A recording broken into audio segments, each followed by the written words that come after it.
guys, and welcome back to Ask Nikki P. So I'm gonna go ahead and jump right into today's question. Hey Nikki, so a couple of my friends and I are starting up a girls' Bible study after school. Do you have any fun ideas, tips, or books you would recommend? Okay, so this is maybe gonna be a lame answer, but not really, because I just read this question right now. Shayna pulls all the questions for me, for those of you that do not know, and I like this question, but I can't think of any books off the top of my head that I would really recommend other than the Bible. I mean, I'm sure there are a lot of really, really great books, but I couldn't think of any off the top of my head. So first off, I want to say, anyone that's watching this video and knows of any really great ones, leave it in the comments down below. Oh, actually, I thought of a good book, side note, just a suggestion, and like I said, everyone leave your suggestions down below, but the book Captivating is amazing. I've read it 1.5 times. That's to be exact. I read it once a while ago, and then I started rereading it this year, but I'm only like halfway through the book.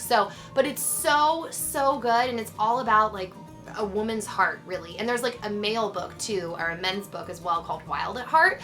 But Captivating is really great, and I feel like that actually would be really, really fun to read with friends. It was one of those books that I read that was honestly life-changing. Side note, there were a couple books that were life-changing. That was life-changing. The Magic of Thinking Big was life-changing.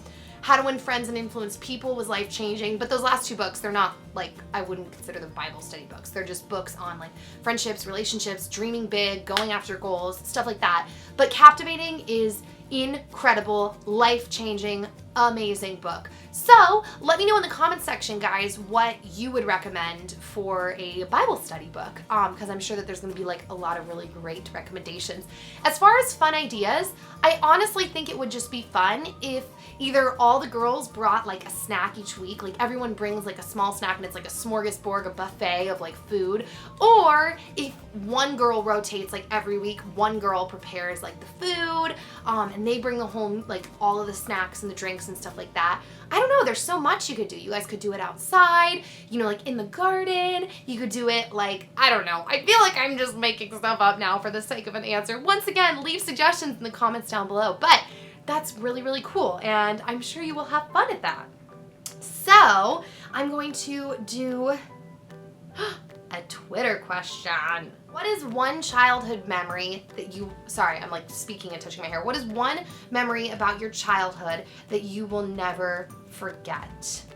I mean, honestly, there's a lot of random memories, but I would say one that was really cool, and I think I'm just thinking about it because I'm currently on camera, so it's making me think about like performance and talking to people, and that was when I did my very last show of Annie. To those of you that don't know, I actually did Annie when I was like 13 years old, and it was the first time that I ever really did like a show. I had been like sheep number 10. I was literally sheep, I'm not mocking it. I was literally sheep number 10 in like my kindergarten show, and I had done like spelling bees and speech competitions, but Annie was the first show, also aside from dance recitals, but show that I had ever done.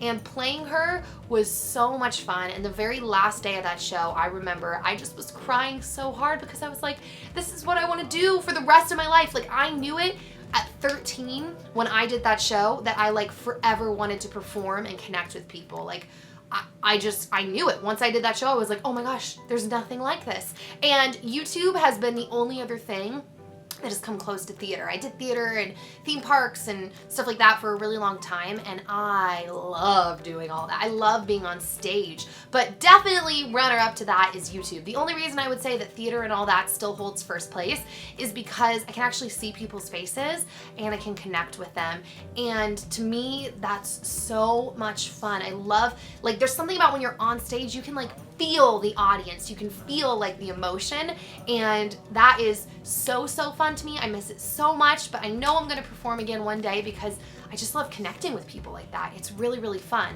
So that is the answer. I know this Ask Nikki was kind of weird. I gave like a really short answer in the first one, and then I blabbed about myself in the later one, but I guess you learned a little bit about a childhood memory. Oh, I didn't even expound upon that memory. Yeah, so last show of Annie, I remember I came running. It wasn't me that performed the last show. It was just the last show of Annie. So, and the reason why is because there was 3 people playing Annie because we were doing 5 shows. Oh no, there were 2 people playing Annie and then an understudy. Weird. We were all named Nicole. There were 5 shows a weekend, and that's why there was 2 of us, because it was too many shows to just have one person. So this girl and I, we would just rotate back and forth. So I actually did the opening night, so she did the closing night, and it was a few months. I don't remember how long the show ran, but I watched this girl do the last show, and then the director, Tim Ben, which if by some chance you're watching this, which you're probably not, but you were awesome, he called me up on stage. He was like, oh, let's bring our other Annie up. Come on up, Nicole. And I remember running through the aisles, and I was like, like sobbing as I was like running through the aisle, and I came up on stage, and he like lifted me up, and I was like, this is so much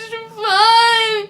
And I was just crying. I just had so much fun. So yeah, send your messages to asknikkiP@gmail.com or #AskNikkiP, and I will see you all next time. Bye.